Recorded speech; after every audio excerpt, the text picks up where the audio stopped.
التسلل الواضح في القارة العجوز، يبدا يبرد الطقس مع الامطار.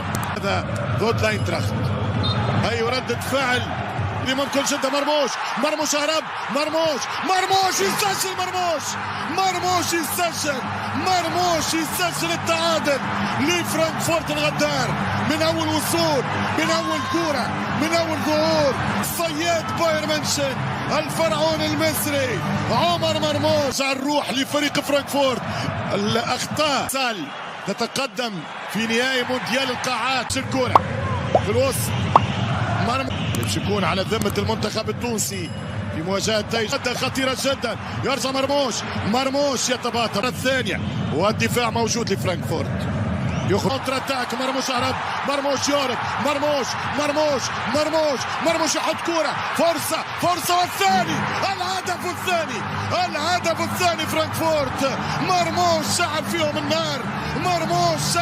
النار، مرموش يرجع الهدية للفرنسي كيتيكي.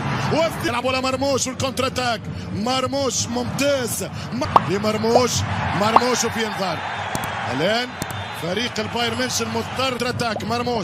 مرموش ممتاز، عمر في الستينيات لما قال حط الكرة في البايرن ميونخ.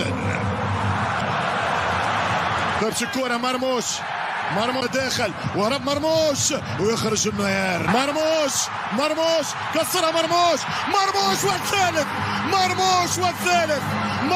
والثالث. كذبني مرموش. حوش من يحوش مرموش.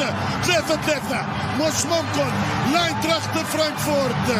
تساءلت كان خليتني على من سيرفع العناق، هل يكون مرموش؟ لكنت بطل فورد. شوف الدفاع بتاع بايرن مفتوح. 38 لقب، وهو يعتبر من اقدم الانديه في البرازيل وفي قاره امريكا الجنوبيه كلها. ده تاريخه. طيب القاب النادي، اول حاجه 4 دوري عام، 2 لقب واحد بس في الكاس، 3 لقب الانتر كونتيننتال، 4 كوبا اللي هو وصل بيها طبعا كاس العالم للانديه، واخيرا 31 بطوله في بطوله عندهم في البرازيل اسمها كاريوكا المحليه. 31 بطوله، يبقى 31 و4 دوري يبقى كده 35، والكاس مره 36، وكوبا مره 37، والانتر كونتيننتال مره، كده 38 بطوله. ده للنادي البرازيلي. طيب انت جاي تقول لي النهارده ان النادي البرازيلي اقدم منك وعنده 38 لقب؟ طب ما انا الاهلي عندي 100 حاجه و40 لقب. لا برضه مش كده. هقول لك برضه، انا مش بمعنى كده ان انا بخوف جماهير من النادي ده، لا انا بقول نعمل حساب كل فرقه بنلعبها. طبعا ابرز نجومه، طبعا اللاعب السابق لريال مدريد مارسيلو 1، كينو لاعب بيراميدز 2، فيليب مايلو لاعب اليوفي السابق والانتر السابق. وطبعا احنا جاي بنتكلم في 3 لعيبه. كينو احنا مش هقول لك بقى لعب في اوروبا، لا احنا كينو عارفينه، لعيب طبعا عالي قوي قوي، والاهلي والزمالك حلفوا وراه ما كان بيلعب في بيراميدز ده موسم ما عرفوش يجيبوه.